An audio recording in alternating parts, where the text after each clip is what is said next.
नमस्कार दोस्तों, अश्विन शुक्ल पक्ष की दशमी तिथि को विजयदशमी के रूप में मनाया जाता है। इस पावन दिन माँ दुर्गा ने महिषासुर का वध कर उस पर विजय प्राप्त करी थी और इसी दिन श्री रामचंद्र ने लंकापति रावण को युद्ध में हराकर उसका वध किया था। इसलिए विजयदशमी को दशहरा भी कहा जाता है। दशहरा का अर्थ है दशानन की हार। विजयदशमी को बुराई पर अच्छाई की, असत्य पर सत्य की जीत का प्रतीक माना जाता है।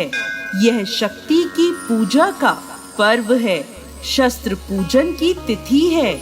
ऐसा माना जाता है कि इस दिन जो कार्य आरंभ किया जाता है उसमें विजय अवश्य प्राप्त होती है।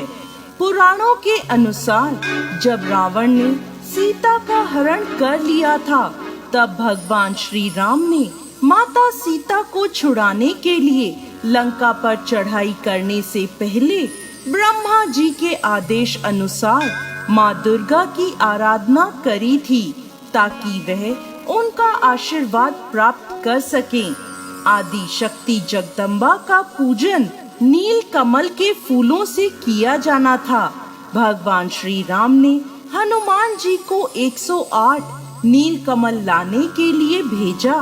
भगवान राम की आज्ञा अनुसार हनुमान जी ने एक झील से यह नील कमल तोड़े और भगवान राम को पूजन के लिए ला दिए। श्री राम भगवान ने दुर्गा माँ की मूर्ति बनाकर उसकी पूजा करी और कहा, जब तक मैं यह पूजा पूरी नहीं कर लेता तब तक मैं यहाँ से नहीं जाऊंगा। हे देवी भगवती, मेरी पूजा को स्वीकार करें।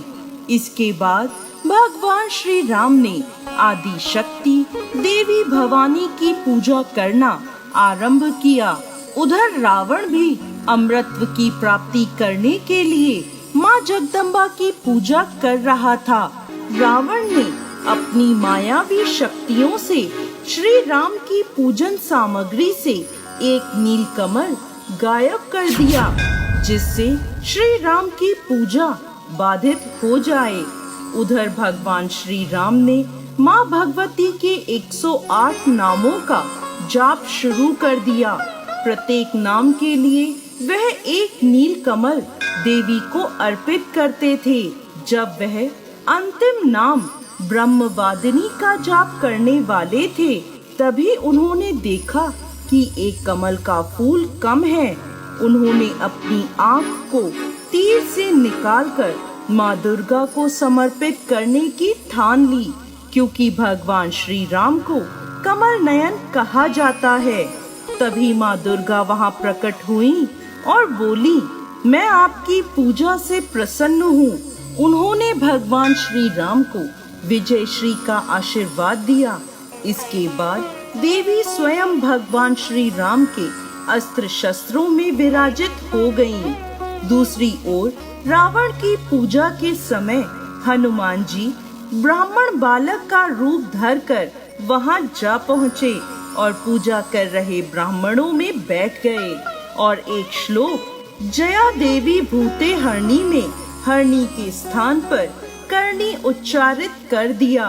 हरणी का अर्थ पीड़ा हरने वाली है और करणी का अर्थ पीड़ा देने वाली, जिससे माँ दुर्गा रुष्ट हो गईं और उन्होंने रावण को श्राप दिया कि तेरा सर्वनाश हो जाए।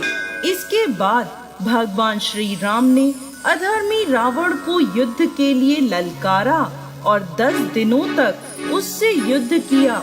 अश्विन शुक्ल पक्ष की दशमी तिथि को भगवान राम ने माँ दुर्गा से प्राप्त दिव्यास्त्र की मदद से रावण का वध कर दिया और तभी से बुराई पर अच्छाई की जीत का प्रतीक विजयदशमी का यह त्योहार मनाया जाने लगा। जय श्री राम।